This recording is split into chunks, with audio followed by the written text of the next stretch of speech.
All right, hello everybody. This is Bronson's By Any Means Necessary Fantasy Football Talk for Wednesday, November 10th. Again, I'm feeling a lot better now than I was a few hours ago. I don't know what the hell was going on earlier. Man, weird. It took all day for me to finally start feeling lively and normal. Yeah, but kind of a wasted day. Thank God I didn't have any plans for today. Really, I do have plans or hopes for tomorrow. We'll see how I'm feeling when I wake up, but yeah, I was feeling lethargic ever since I got up early for work. I have to be there 10 minutes earlier than everybody else because I got to do setup, which is just where I take I open the doors, and set up we call them the skates. They're just basically ladders that we put horizontal, so that packages can slide back and forth. So I got to set those up, open the doors. So I got to be there 10 minutes early to do that. It takes about 6 minutes to do it, and I was just out of it. Like, I forgot this job I do every day, 5 days a week. I forgot what the heck I was doing, so it wasn't a good morning for me. But I'm feeling better. I just went to the movies and watched Spencer. I don't know if you guys have heard of this. I hadn't heard of it really until I always every Friday I always browse because I have Real Unlimited, so I go to the movies a lot. I always browse the movies that are starting on Friday, and if it's one I haven't heard of, which is rare because I see all the trailers, I'll read about it. I'll be like, oh, that sounds interesting. Maybe I'll go check that one out. So that one caught my interest. It's about Princess Diana, about a Christmas weekend that she spent with the royal family that apparently, was the tipping point for her. And, I'm a little young to kind of remember Princess Diana much, like all the mystique around her, the mystique that still exists now, even almost 25 years after she died. But I mean, so I mean, it still interests me. I probably should go back and maybe study that pop culture that I missed out on. But Kristen Stewart stars as Princess Diana. I think she did a really good job. I'm not a big Kristen Stewart fan. I've never really thought she was that great of an actress, and I don't think she's all that good looking either. But I think she did a really good job as Princess Diana. I think she looked good as Princess Diana. I think that's the best I've ever seen Kristen Stewart look. Really, honestly, was in this movie, and like she had some curves. Like I'm not trying to like objectify these women, but it's just I've just always seen her as like a boy. She looks like a boy, honestly. So having seen her with some curves as a female figure was kind of nice, So not the most interesting movie though, but for the older generation, older people who remember Princess Diana and all that, drama that surrounded her for her tenure as the future Queen of England. It might be interesting for older folks, but for me, it was not the best movie. It was just not. I could see Kristen Stewart getting an Oscar nomination as Best Actress for this role. That's probably really the only positive that came out of it. I'm a person who appreciates good film. I appreciate the work, the craft that actors and actresses put into it. So I appreciate her performance, her role. But the movie itself, not super great. Don't recommend it really if you're looking for entertainment value. But yeah, this will be my tight ends, spikes, and yikes video. Honestly not a lot to say about the tight ends. I'm pretty happy with the tight ends thing, but I I devote myself to doing the yikes and the spikes, so I gotta get nitpicky sometimes, and this will be one of those weeks where I'm getting a little nitpicky with the tight ends. So we're gonna start with the tight ends here. Tight end yikes, starting with TJ Hockenson at 6. I like TJ Hockenson as a talent. I love TJ Hockenson in a dynasty league. I just don't like this version of the Detroit Lions this year, and I just don't think it's sustainable for an offense to have their number one passing priority, number one target in the passing game be a tight end, no matter how talented they are. And TJ Hockenson, I hate to pick on him. I feel like I pick on him a lot, he's supremely talented. There's no denying that. Probably one of the top 5 most talented tight ends in the NFL, without a doubt. But fantasy-wise, I don't like him this year. I don't like him this week against the Steelers. I know the Lions are coming off a bye, so maybe they figure out some creative ways to get him the ball, make him more effective. But the production does not match the talent for T.J. Hockenson, unfortunately, this year. Detroit needs to get some more weapons around him that will really help him out. Spread defenses out to make them, divert attention away from the center of the field where T.J. Hockenson operates. And then T.J. Hockenson, long term, again, I love him long term. I just don't like him much this year. A couple of other young guys who I think are supremely talented tight ends are just in bad situation this year and this week in particular. Dallas Goedert at 8. He's facing the Denver Broncos. Again, the Eagles' passing game is a mess. The Eagles' offense really is a mess. Outside of Jalen Hurts, there's not really anything to get excited about fantasy-wise in that offense. Dallas Goedert has not really been as productive post-Zach Ertz as we all kind of hoped he would be. And I don't know if that's going to change this week because, again, I think Dallas Goedert is really the only threat in that passing game that the Eagles have right now. Devontae Smith has not proven to be consistent enough at all yet. And Jalen Hurts hasn't proven to be consistent enough in the passing game yet either. So, unfortunately, defenses are going to continue to key on Dallas Goedert. The Broncos defense is a pretty good defense with a really good secondary. I think Goddard's going to put up another pedestrian day. I don't know if he's a top 10 play this week. And Noah Fant at 9. Again, as is the theme here, another supremely talented young tight end who long-term I think is going to be very good. But this rendition of the Denver Broncos offense this year and this week against the Eagles, not super great. Noah Fant in his last game, which was 2 weeks ago, had less than 10 yards receiving, and he was out last week with COVID. He's still, obviously he had COVID because he's vaccinated, and he was not able to test negative throughout the whole week last week, because I think it was, Tuesday, Wednesday, when we found out he tested positive, and he was out for the game. So he obviously was battling it. I know COVID can, affects people in different ways. I think, and obviously, I think he's struggling with that illness right now, which is going to bring down his stamina, his performance, I think. Plus the fact the Broncos offense is trending more to the outside receivers with Jerry Jeudy back and a run-heavy offense. Excuse me, I just had to burp. If you notice, the Broncos are far more successful this season when they run the ball a lot versus when they don't run the ball a lot. They have 2 pretty decent running backs to hand the ball off to a lot. So I think as the season progresses, it's going to become an even more run-heavy offense. And the passing game is going to focus on the outside receivers, Jerry Jeudy, Courtland Sutton. I think Noah Fant is really going to struggle to be a top 10 tight end for the rest of the season. Now, for my tight ends I can't believe I'm already 8.5 minutes into this, and I've only got 25% of the way through my stuff. Tight ends I like. Guys outside the top 10 who I think can play their way into the top 10. Dawson Knox is allegedly going to be back this week, and I think he's going to reprise his role as Josh Allen's preferred target down on the goal line if he plays.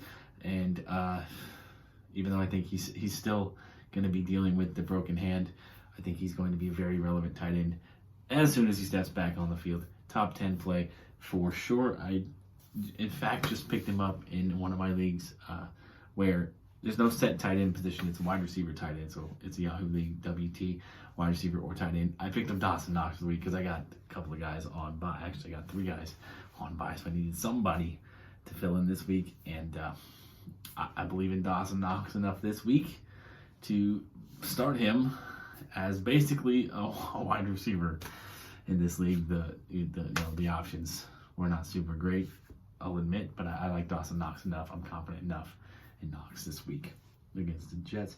Again, Pat Freiermuth way down at 12. I think Pat Freiermuth has proven over the last 2 weeks that he should be a top 10 play for the foreseeable future. and especially against the Lions, who I really feel bad for the Lions and Lions fans, but they're bad. And that's not going to change anytime soon. Pat Freiermuth should continue to see his 50, 60, 70 yards, 5 to 6 catches, and touchdown.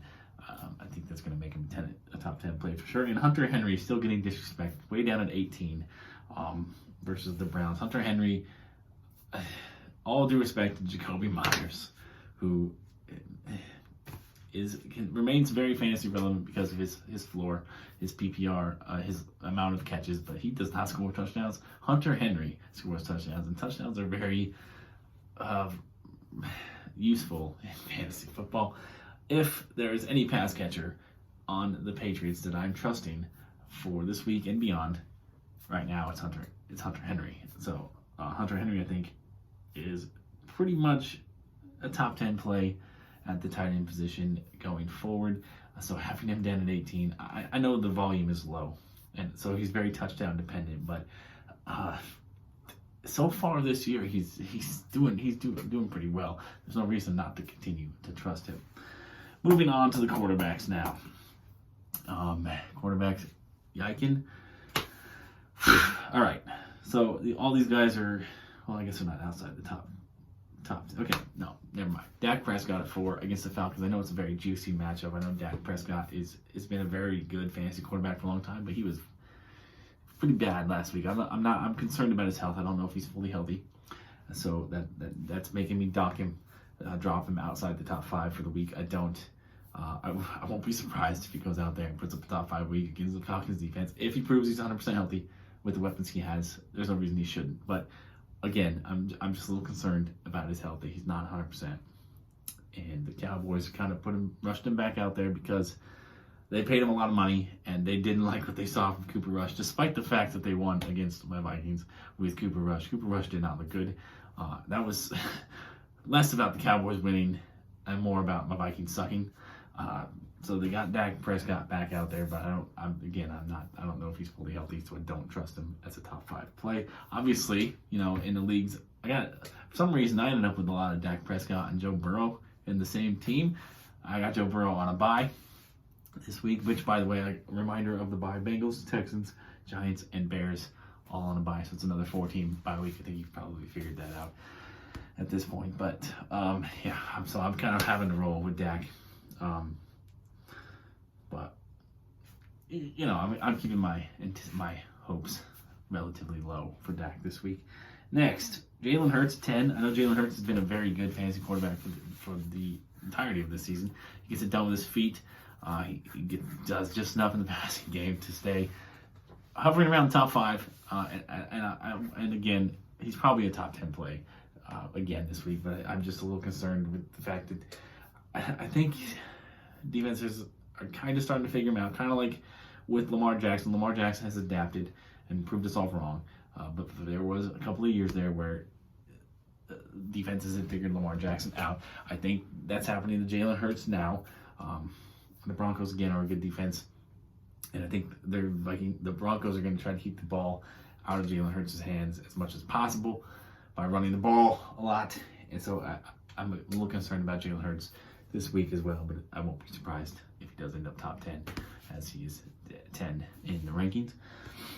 At 11, Russell Wilson, due to be back this week, and I'm not doubting him. Russell Wilson, up until this point, has never missed a start in his life. In fact, he only missed 1 snap in his NFL career, and he's in his 30s now. So it's pretty amazing. Russell Wilson will be back this week, guaranteed. 99% sure Russell Wilson's not going to miss any more time. But I'm a little concerned with him being a little rusty, and I don't know if that finger is fully healed. In fact, I'm pretty sure it's not. And I believe it was his throwing hand. So I think he's going to look not super great. I'm not sure he's a top 12 play this week. I think I would leave Russell Wilson on the bench for another week, unless absolutely necessary. And Matt Ryan at 15 against the Cowboys and Dan Quinn, his former coach. As I mentioned in my last video, I think the Cowboys defense is going to have a really good day against Matt Ryan. I don't like Matt Ryan this week at all. Even in a 2 QB league, he's outside my top 20 for me. Now, for the guys I like, Justin Herbert is 6 against my Vikings. I am excited. Hopefully, I get to go to that game. I'm a little nervous that I'm going to test positive for COVID and not be able to go. But we'll find out tomorrow. Even if I don't get to go, I'm going to find a place to watch the damn game when I'm in LA or San Diego or wherever I end up being. But I'm hoping to watch that game. I think Justin Herbert's going to have a great day against my Vikings defense. And I got Justin Herbert as a top 5 play for this week. Since I have Dak Prescott out of the top 5, I got to move somebody else into the top 5, correct? I got Justin Herbert moving up in there. Carson Wentz at 13. Believe it or not, Carson Wentz has been a top 5 fantasy quarterback over the last month. He's facing a very bad Jaguars defense. Even though the Jaguars defense did kind of make Josh Allen look like a high school quarterback last week, I don't expect or anticipate that's going to continue against Carson Wentz. Carson Wentz is going to have a great day. Carson Wentz, a top 10, probably even a top 8 play for me this week. Ryan Tannehill is 16 versus Saints. Ryan Tannehill is going to have to take on more responsibility with the absence of Derrick Henry. I think he showed last week that he can do that. Ryan Tannehill is still the quarterback that we've all kind of grown accustomed to him being with the Titans last week. I definitely have him as a top 15 play. 16 seems really low. I would probably play him in the top 12 in a 12-team league. I got him as a top 12 play. I would play him over guys like Russell Wilson or possibly even Jalen Hurts this week. And lastly, Mike White, who's not ranked, so he's outside the top 25 for the week, which is ridiculous to me. I'm a Mike White believer. He's made a believer of me over the last couple of games. I think he's a guy. The Jets may not keep him long term because they want Zach Wilson to succeed. They're going to give Zach Wilson multiple opportunities. Mike White's not going to stick around with the Jets because someone this offseason, given the QB market that's out there, the down year of QBs coming into the draft, this offseason, Mike White is going to get hella paid this offseason. Somebody's going to give him a chance to be a starter. I think he's earned it. I'm a believer in him in rest of the season.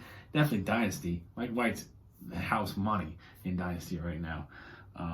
And I think even though he's facing the Bills, tough defense, game script is probably not going to favor the Jets, which means Mike White's going to have to throw the ball a lot. So there could be some interceptions, turnovers there, but I think he's going to offset it with a lot of yards, hopefully a lot of touchdowns. Mike White, in a 2 QB league, I'm playing Mike White. He's being outside the top 25 is downright disrespectful. All right, so I made decent time with that. I mean, 18 minutes. Oh well. I'm going to do gun. That's not even a freaking word. I got wide receivers and running backs left, right? I'll do wide receivers not tonight. I'll do wide receivers and running backs probably tomorrow at some point or on Friday. Sometime this weekend, since I won't be working this weekend, I'll actually have some time to do that. And you know what? Maybe I'll just wait till Friday or Saturday when I get to San Diego.